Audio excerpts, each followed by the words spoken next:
In the summer of 1877, Lei Ting-chang became a father at the age of 30.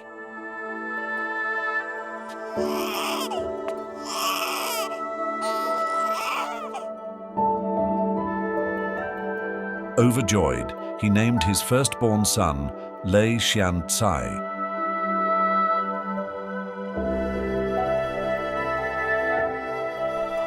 Born into a long line of talented craftsmen, each child in the Lei family carried great expectations.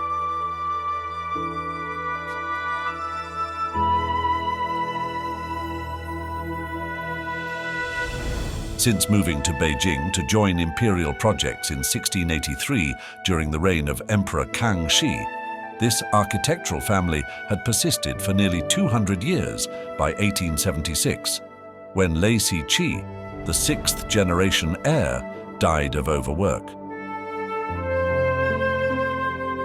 Lei Ting-chang, who had outstanding professional qualities, became the seventh generation.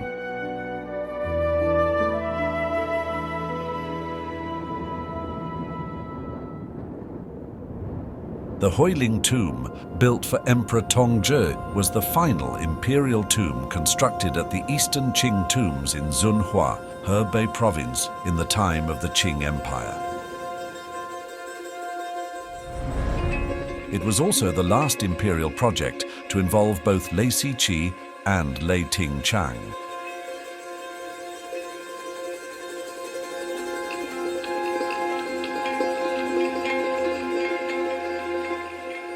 In 1873, the two dowager empresses who ruled the empire behind scenes withdrew from their political roles.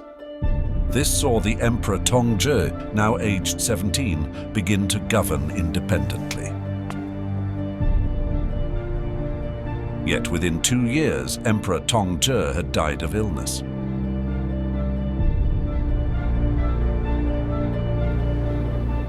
This sudden turn of events led to a rush to construct his tomb.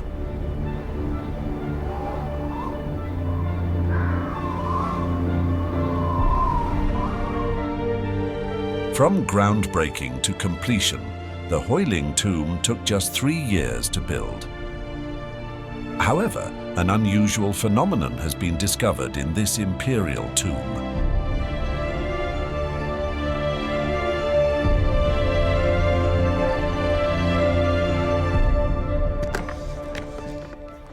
这是一张900文物管理处收藏的那个样式雷惠灵中医录立样图。 The drawing that Li Yin, a research librarian, is showing is 390 centimeters long and 31.5 centimeters wide.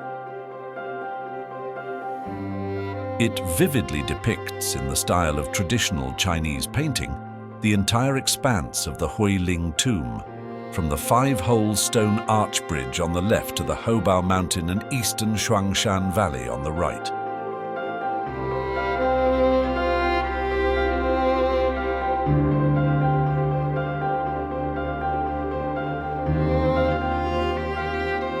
But the design in the drawing is not exactly the same as the actual tomb.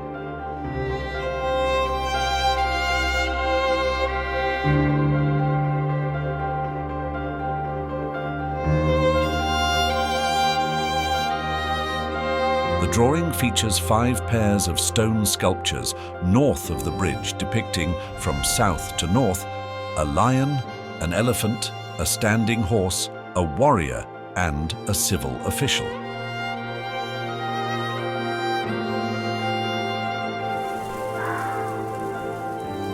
Stone statues of people and animals are the norm in Qing imperial tombs, yet the Huiling tomb has no such sculptures.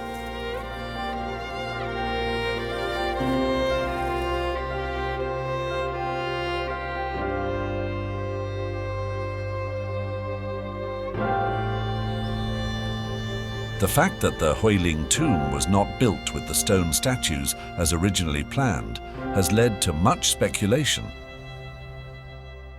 Yet the reason is actually not so complex. 这样一条神道再加上5堵石像生这样一个工程是很巨大的呀。那么这个工程我们现在算起来，它至少要再耗去100万两白银，这对于捉襟见肘的这个清政府财政来讲，无疑是雪上加霜。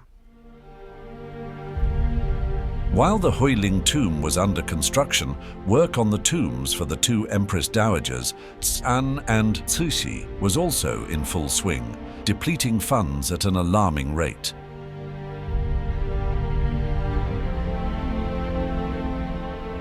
The huge expense to build the spirit path and stone sculptures forced the Qing court to make hard choices. As a result, the planned spirit path and stone sculptures for the Huiling tomb only ever existed in the Yangshi Lei's design drawings.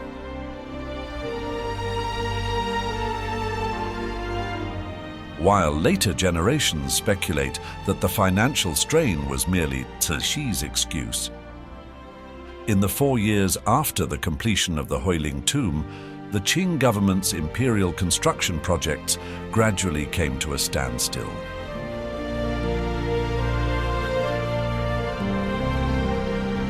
As it relied on imperial projects, the Yangshi office was no longer as busy, causing the Lei family to temporarily lose its stable source of income.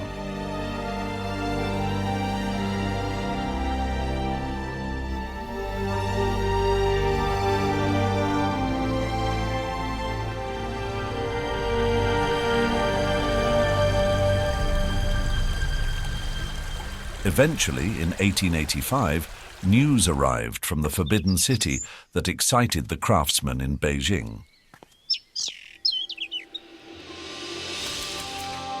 The Qing government was about to start a new round of imperial construction projects. Lei Ting-chang, who for the past 4 years had been idle at home, finally had the opportunity to resume his ancestral craft. 在同治朝，雷廷昌已经得到了充分的学习和锻炼，而且家里边掌握了大量的一手的设计材料。所以说10几年后，皇家再搞工程，那肯定首选雷廷昌。Thanks to the efforts of individuals like Zheng Guofan and Li Hongzhang in cultivating talent for Western affairs, establishing military industries and developing civilian enterprises, positive momentum was gradually building, bringing a brief resurgence of the fading Qing dynasty.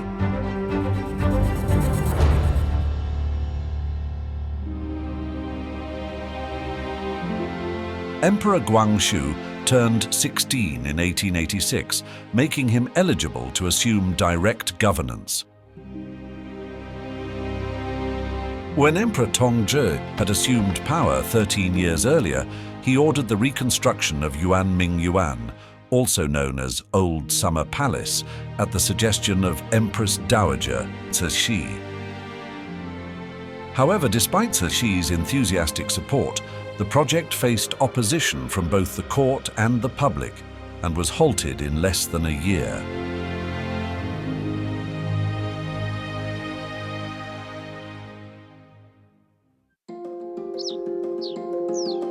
After Emperor Guangxu assumed power, the idea of reconstructing imperial gardens resurfaced. Surprisingly, the first one to support Empress Dowager Cixi's reconstruction plan was none other than Yi Xuan, Prince Quan, who previously had been strongly opposed to the project. Prince Quan was the emperor's biological father and one of the most trusted ministers of the Empress Dowager. After his son's ascension to the throne, he began to formulate new plans.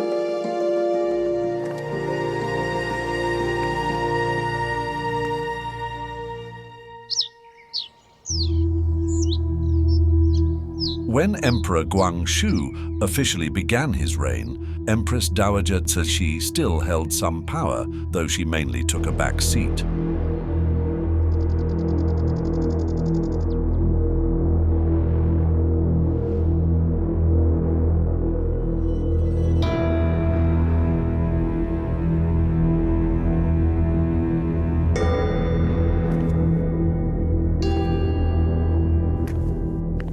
As the emperor's father, Prince Chuen was well aware Cixi was a constraint on Guangxu's independent rule.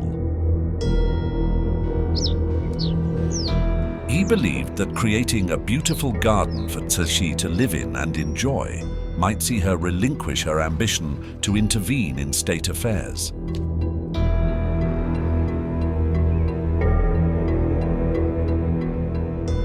With his son's interests in mind, Prince Chuen shifted his stance from opposing garden reconstruction to becoming a staunch supporter.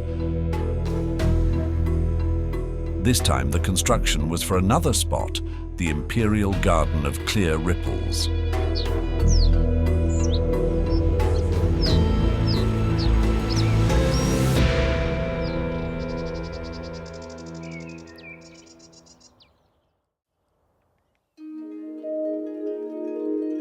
The Garden of Clear Ripples, east of Jade Spring Hill in the northwest of Beijing and west of Old Summer Palace, was built in 1750 by Emperor Qianlong at great expense as a tribute to his mother. Compared with other imperial gardens, it is moderately sized with a unique mountainous landscape and water system.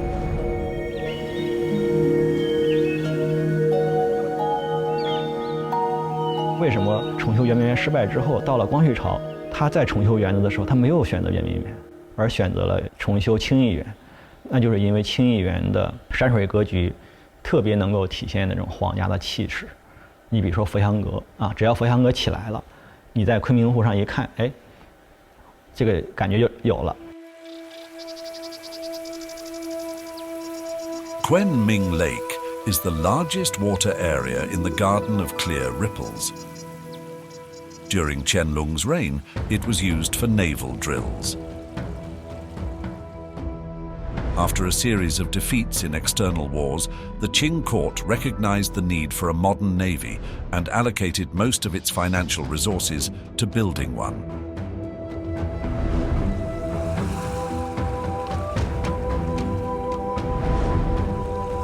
他的财政非常困难，这个就需要一些其他的一些办法，想一些变通的办法啊。于是呢，就想用当时中国最有钱的部门，就是海军啊。中国当时正在学习西方啊，这个为了抵御侵略啊，这个要打造坚船利炮，最花钱的就是海军建设。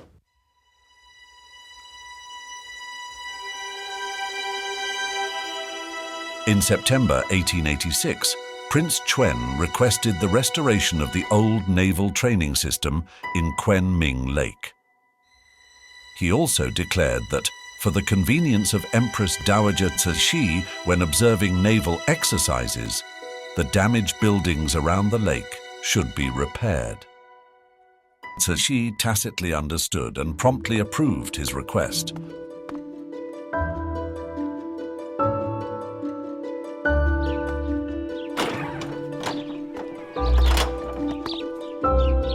The extensive renovation project of the Imperial Garden of Clear Ripples was set to begin, and unsurprisingly, Lei Tingchang was appointed as its chief architect.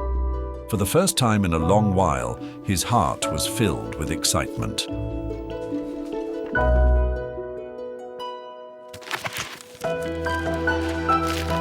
The third and fourth generations of the Yangshi Lei family had participated in the original design and construction of this garden. The well-preserved architectural drawings by the Lei family allowed him to draw inspiration from the ingenious design ideas of his ancestors. Like his predecessors, he wanted to create innovative, enduring masterpieces.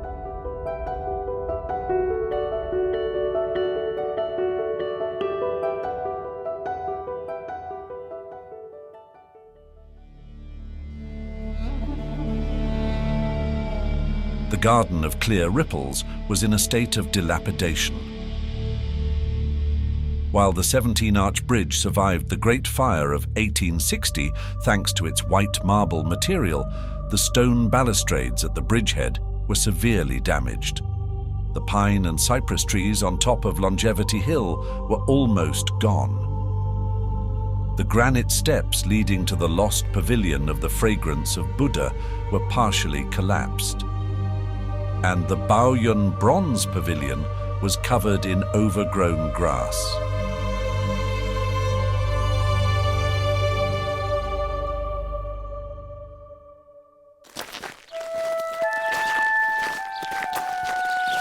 More than 2 decades after the destruction of this imperial garden on the outskirts of Beijing, Lei Tingchang stepped into the desolate garden of clear ripples and examined the damage.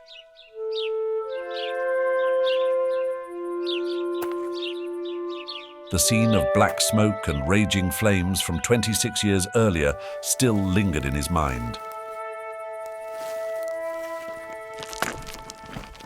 Now, he could only remeasure the surviving foundations and, with the help of the archival drawings, restore the lost buildings step by step.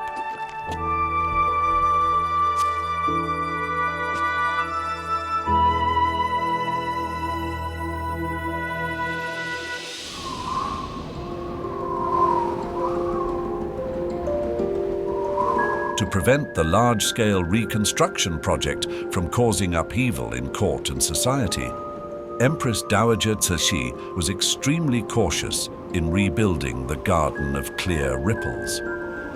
In early 1888, a year and 4 months into the project, the Qing government officially announced the reconstruction and renamed the garden the Summer Palace.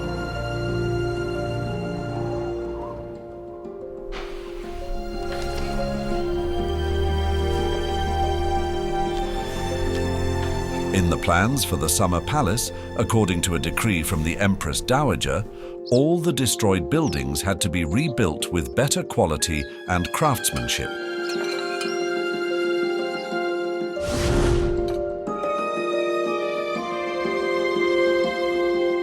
With a limited budget, Lei Tingchang racked his brains for ingenious solutions for the reconstruction.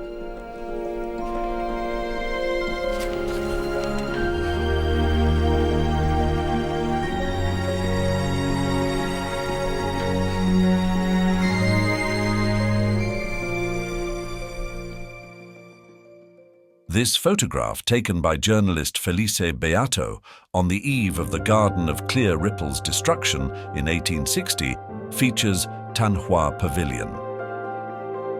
Situated in a commanding position on the eastern slope of Longevity Hill, it was named after its floor plan that resembled a blooming flower, the Queen of the Night. To reconstruct Tanhua Pavilion, Lei Tingchang prepared at least 3 designs. The first design condensed the structure from 3 floors to 1, maintaining the original star-shaped floor plan. The second simplified further, eliminating the fence gate and decorative base.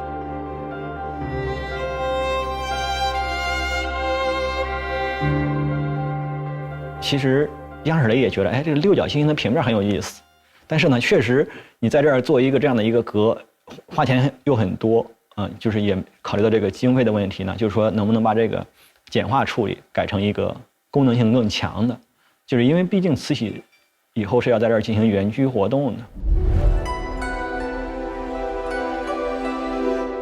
Considering visual effects, budget and practicality, Lei Tingchang abandoned the star-shaped plan, opting for a more practical single-story cross shape.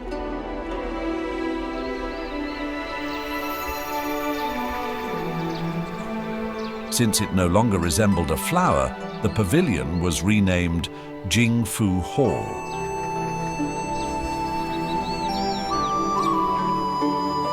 The grass pattern on the outer wall was replaced by a traditional Buddhist swastika pattern symbolizing prosperity and well-being, consistent with the pavilion's theme.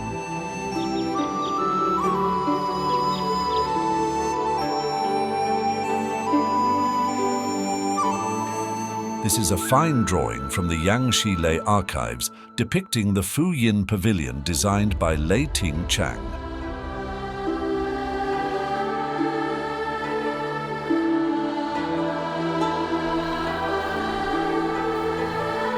Fu Yin Pavilion, formerly Sanxiu Pavilion, was initially designed with 3 floors.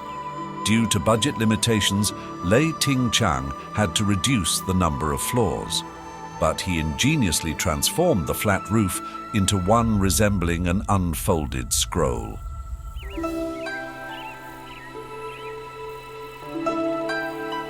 Special stone steps were also designed on both sides of the pavilion, allowing direct access to the top for viewing.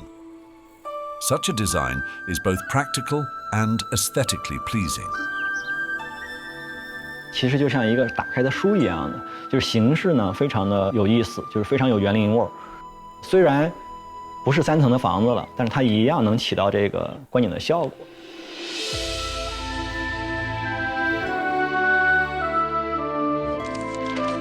Lei Tingqiang invested great effort in retaining a balanced and elegant design for numerous scenic buildings in the Summer Palace reconstruction, all while scaling down the size to reduce costs.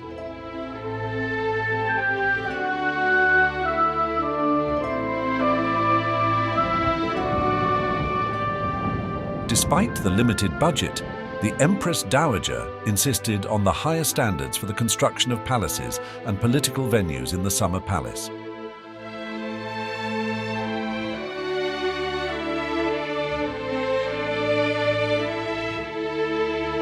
In the Hall of Benevolence and Longevity interior, Eve's decoration drawings, a yellow paper note reads, "According to the imperial decree, the decorative pattern should be exquisite." It explicitly records Empress Dowager Cixi's strict requirements for the palace architecture. 732， 732。在我们样式类图纸里记载是2尺3寸，我们刚才量的尺寸基本上跟它是一致的。Experts from the Summer Palace Management Office found by comparison that the final effect of the interior eaves decoration in the Hall of Benevolence and Longevity is even more intricate and exquisite than in the Yangshi Lei's design drawings. 图上看花罩好像只有松枝儿和仙鹤，但是在实际当中呢，我看它更丰富了，那种有寿桃、松枝儿、蝙蝠，还有仙鹤。这个改动也是符合了我们这个花样要玲珑的这个要求。哦，对，就是工匠可能后来又照着这个瓷器的要求进行了修改，一些改动。The Hall of Benevolence and Longevity was where Cixi held court sessions and managed state affairs, comparable to the Hall of Supreme Harmony in the Forbidden City, underscoring its importance.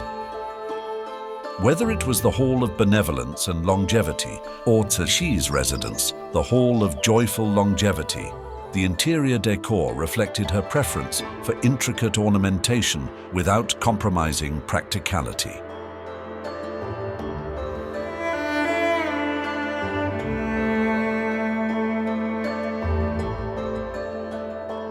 Obviously, the experienced Lei Tingqiang was adept at grasping the aesthetic tastes of his client.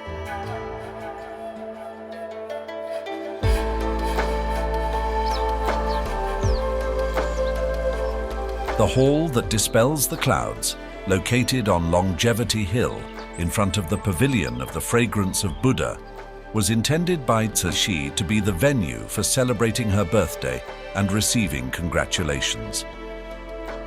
As for the interior decoration of the hall, Lei Tingqiang adopted a partition and semi-partition approach, dividing the hall into different spaces and areas. This ensured both the flow and openness of the space while decorating and beautifying the hall. 现代建筑学西方建筑史的时候，有一个概念叫流动空间，但实际上这种室内空间的这种流动性啊、连通性，实际上中国古代一直是这样的。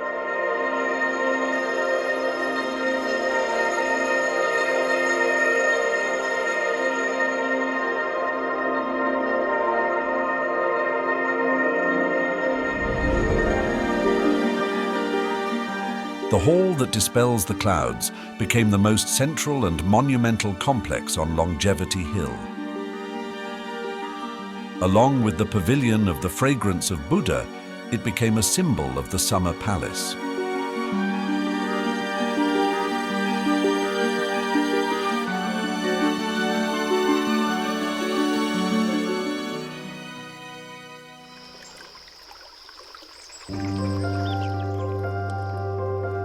During the Summer Palace's reconstruction, Cixi's top priority was to build a stunning theatre to satisfy her taste for opera. "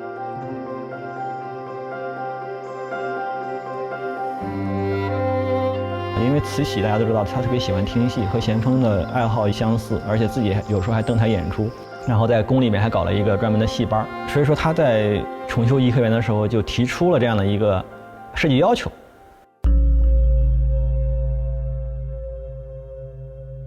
There were several opera houses in Qing imperial palaces, but Lei Tingchang did not want to simply replicate the designs of his predecessors.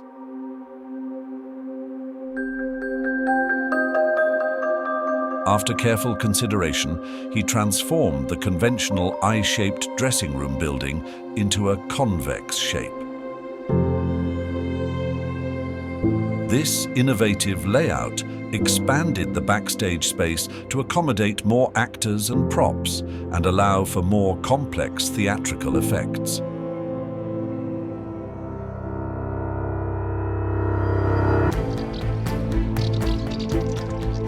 The Grand Theatre project eventually turned out to be a vast building complex covering 3,851 square meters.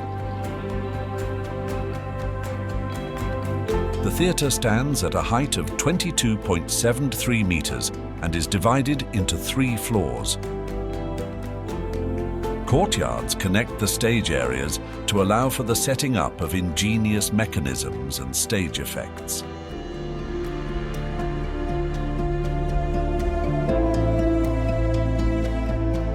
The adjacent 2-story dressing room building in the south serves as a huge backstage area.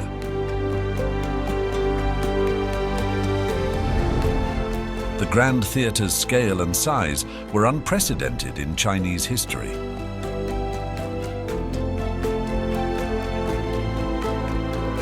Named the Garden of Virtue and Harmony, it was known as the largest opera house of the Qing dynasty. It became one of Lei Tingchang's representative works.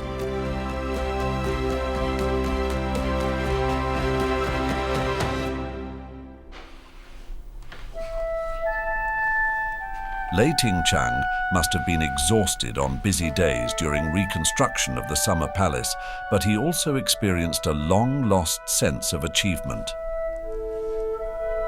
Despite knowing the Qing government's financial difficulties, he cherished the opportunity to showcase his inherited architectural skills.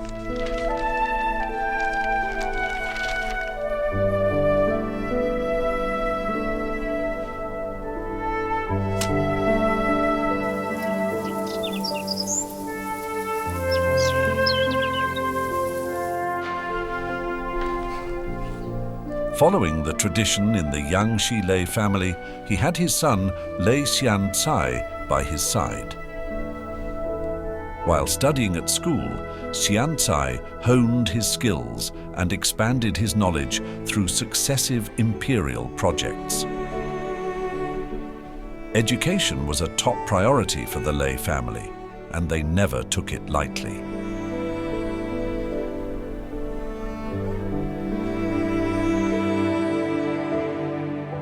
There are copybooks from Lei Xiancai's youth in the Yangshi Lei archives housed at the National Library of China. On a daily basis, he would transcribe classics and write his personal reflections around the text. This is an artwork by Lei Xiancai when he was a boy that shows his exceptional talent for painting.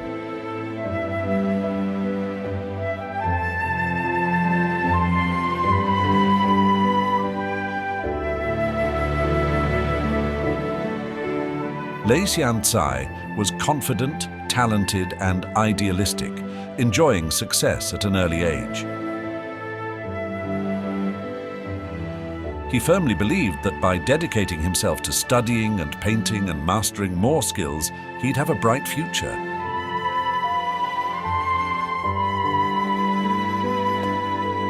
While Lei Tingchang found solace in his son's remarkable talents, he also worried about the future of the Lei family. The Qing Empire, to which his ancestors had dedicated everything, was like a tottering building on the verge of collapse. As a result, the glory and dreams of the Lei family were fading away.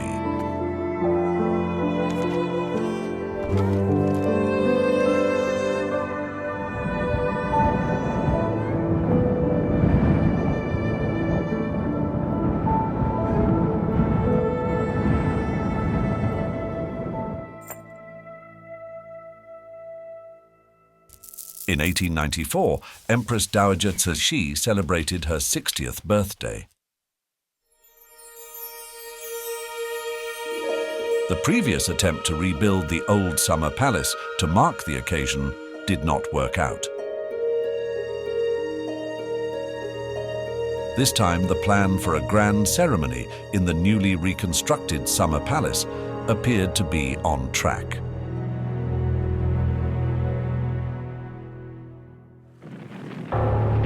However, Cixi's birthday celebration plan was once again disrupted by conflict.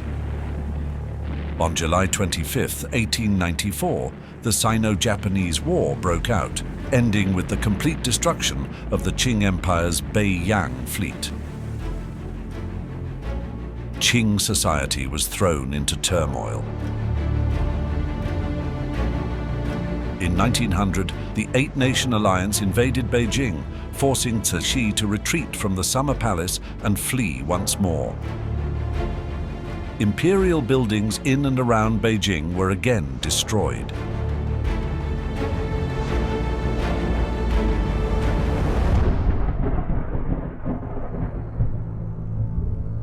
Further devastating news soon came for Lei Tingchang. Lei Xianhuai, his 20-year-old daughter, had died of illness while on the run.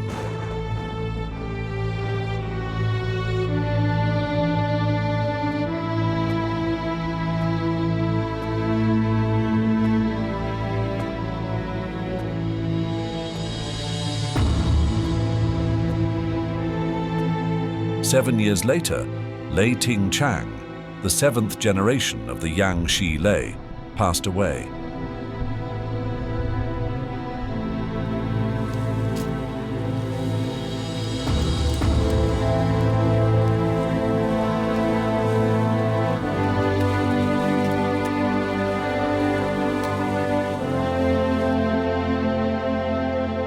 Empress Dowager Cixi and Emperor Guangxu both died in 1908.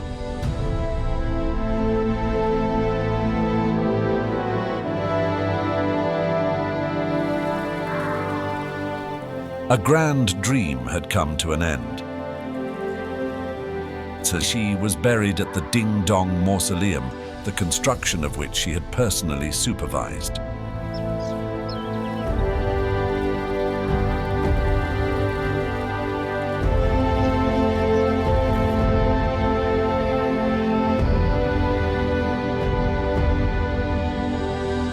In the waning days of the Qing dynasty, Lei Xianzai, the eighth and final generation of the Yangshi Lei family, continued to work hard, but his output no longer exhibited innovation and creativity.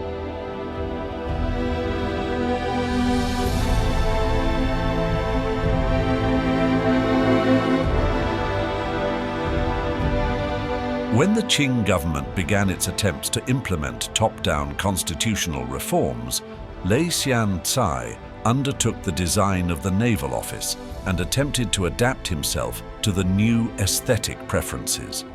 Due to the limited budget, however, the buildings in his drawings were never built. He also participated in the construction of the Chongling tomb of Emperor Guangxu. But after that, no more works were presented to the public.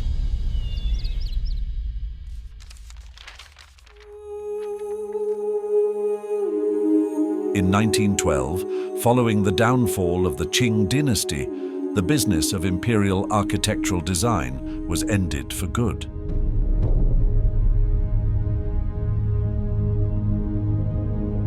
The once promising young talent found himself jobless in the prime of life. Lei Xianzai died in depression.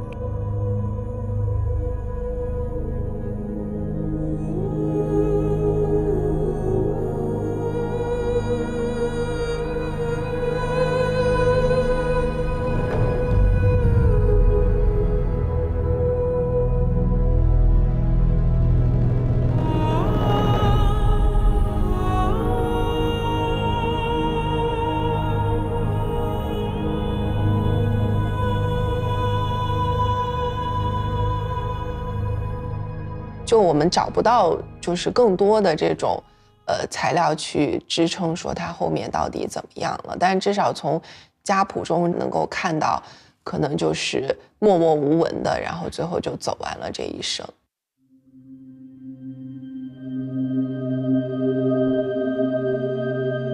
In difficult times, when people were barely making a living, the Lei family quickly declined. Not one of the descendants of the Lei family has continued the profession of their ancestors. The craftsmanship that was passed down through the family for more than 200 years was lost.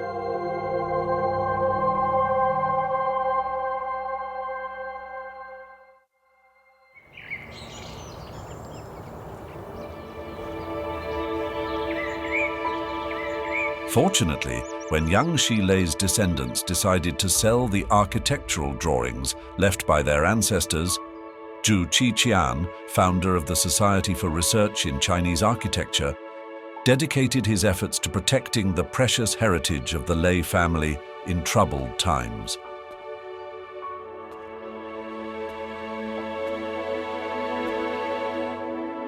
Zhu likely foresaw the importance of the Yangshi Lei archives.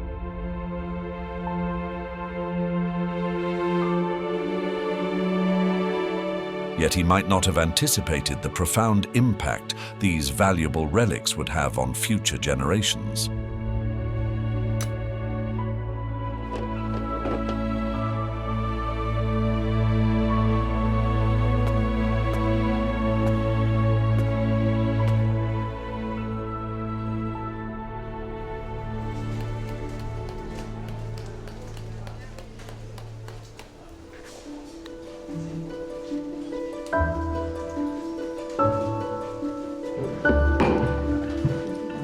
After an interruption of over 100 years in the architectural design business of the Yangshi Lei family, the staff from the Palace Museum's Department of Architectural Heritage began to restore the lost craftsmanship of the 3D architectural landscape model created by the Qing court's Yangshi office. 3D architectural landscape models, Tangyang in Chinese, were used by craftsmen in the Yangshi office to show the decoration design of a building and interior eaves. The preserved model of the Lei family not only displays the dimensions and structure of the building, but also reflects detailed design information, including color painting, oil decoration, interior design, and even the outdoor landscape.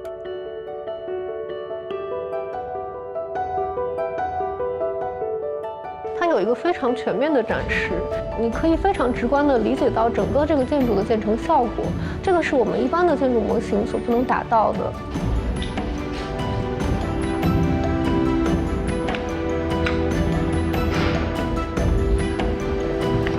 After scientifically analyzing the preserved model from the Lei family, researchers in the Department of Architectural Heritage were able to develop a full set of techniques for recreating 3D architectural landscape models. This signifies a deeper understanding of the workflow and organizational methods for Qing construction projects from design to construction.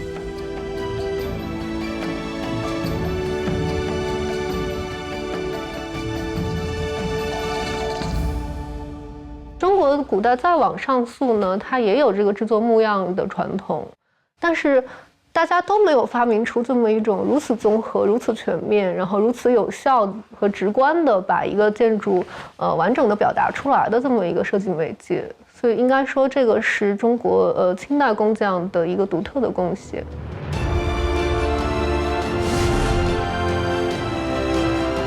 Tang Yang, a skill embodying the wisdom and creativity of Chinese craftsmen, was passed down and promoted by the descendants of the Lei family before becoming a precious legacy for future generations.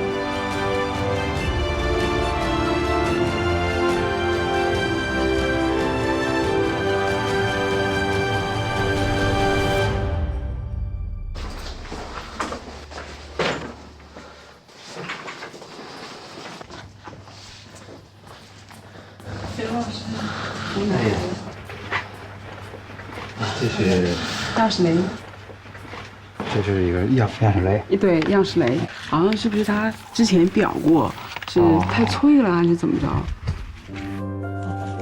翻过来吧。The National Library holds the largest collection from the Yangshi Lei archives.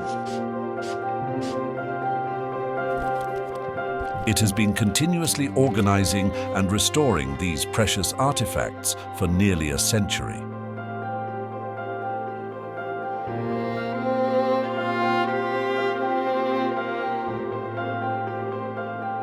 For convenience, the academic community now collectively terms all drawings and documents related to the Yangshi Lei as the Yangshi Lei archives. Within these archives are not only 3D models and architectural drawings, but also written records of the methods and progress of projects, along with the Lei family's correspondence.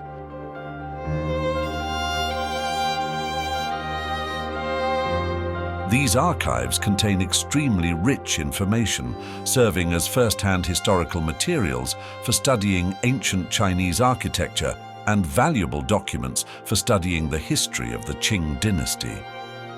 They are simply irreplaceable.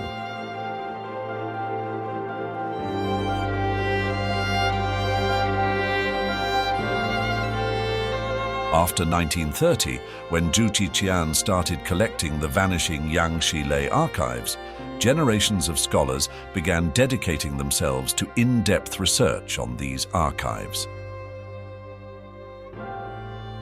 They have worked tirelessly to uncover China's architectural design concepts within these records.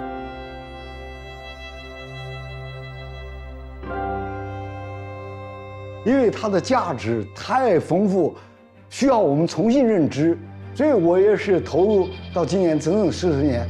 为什么欲罢不能，乐此不疲？就是因为它有这么巨大的潜力和吸引力。它是国宝，因为它只有它见证了当时的设计，它一定是国宝。就是它所具备的意义本身，就是应该是说，就像一把通往过去世界的钥匙吧。 它给了我们非常多的信息。我们一直想探求的就是中国古人是不是有设计想法和思路。可以说没有这些图，我们对中国可能古代建筑的一些设计还存在着一些误解，或者说不够深入的地方。它是中国流传下来的，就是具有这个唯一性、系统性、完整性、手稿性质的这样的一个建筑图档。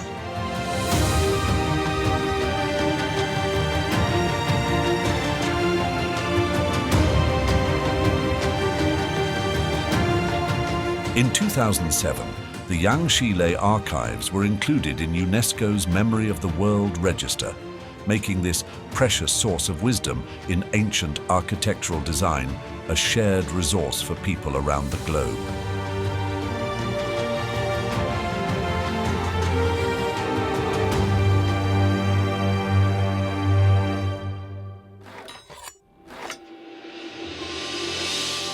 More than 300 years ago, during the first generation of the Yangshi Lei, 64-year-old Lei Fada decided to move his family to the imperial capital.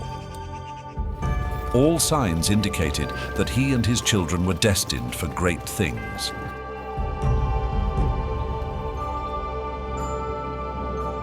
Those years marked an era of prosperity for the Qing dynasty, as well as the final peak of ancient Chinese architecture.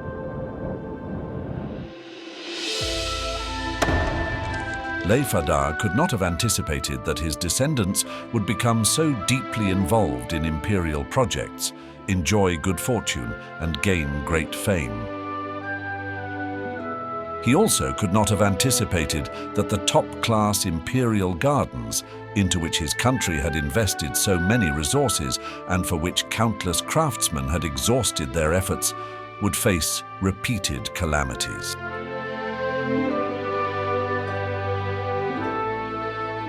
The Yangshi Lei family witnessed the rise and fall of the Qing dynasty.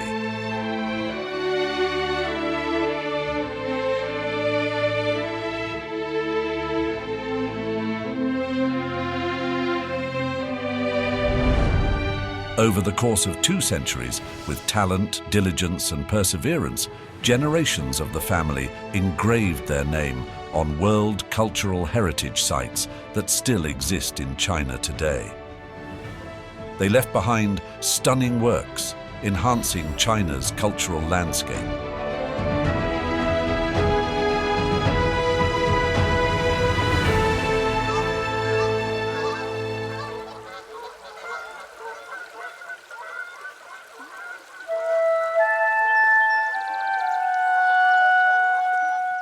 While shooting on location, our film crew was deeply moved by the magnificent scenes we captured.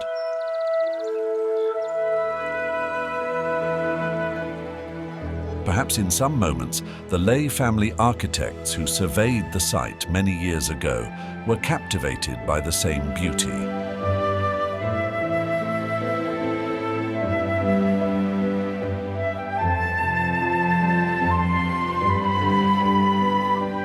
The Yangshi Lei family is long gone, yet its work lives on.